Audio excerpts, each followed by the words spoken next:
მსოფლიო ველური ბუნების ფონდის ინფორმაციით, სოჭის ოლიმპიადის კომპლექსის მშენებლობის გამო ბუნებრივი ტყის 1000-ობით ჰექტარი გაჩეხვის და განადგურების საფრთხის წინაშე დგას.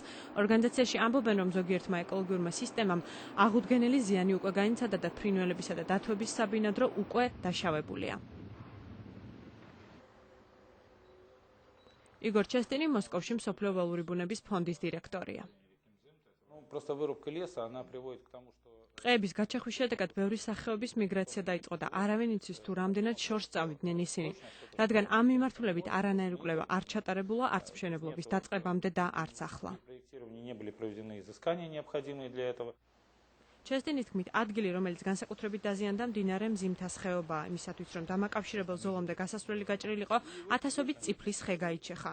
რუსეთმა 2014 წელს ზამთრის ოლიმპიური თამაშების ჩატარების უფლება ავსტრალიასა და სამხრეთ კორეასთან კონკურენციის შემდეგ მოიპოვა. სოჭის გამარჯვება და ოლიმპიური თამაშებისთვის მზადება სამხრეთ რუსეთისგან ვითარების ძლიერი სტიმული იქნება. დარწმუნებული ვარ, რომ 2014 წლის ოლიმპიადის მასპინძლობას უმაღლეს დონეზე შევძლებთ. მაგრამ მას შემდეგ სოჭის ოლიმპიური კომპლექსის მშენებლობა წინ პრობლემებით მიიწევს. ამას ერთვის ადგილობრივ მცხოვრებთა საჩივრები, რომლებიც მთავრობას ბრალს მიწის უკანონო ჩამორთმევაში სდებენ.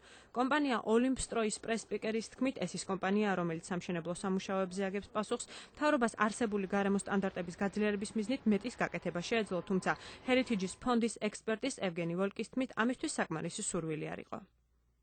თავარი მიზანი მშენებლობის დროულად დასრულებაა მათთვის, ვინც აშენებს, შესაძლებელზე უფრო იაფად და შეუძლებლად ძვირად მათთვის, ვინც იხდის. ამ სისტემის გათვალისწინებით გარემოს დაცვის პრობლემები, რა თქმა უნდა, პრიორიტეტული არ არის.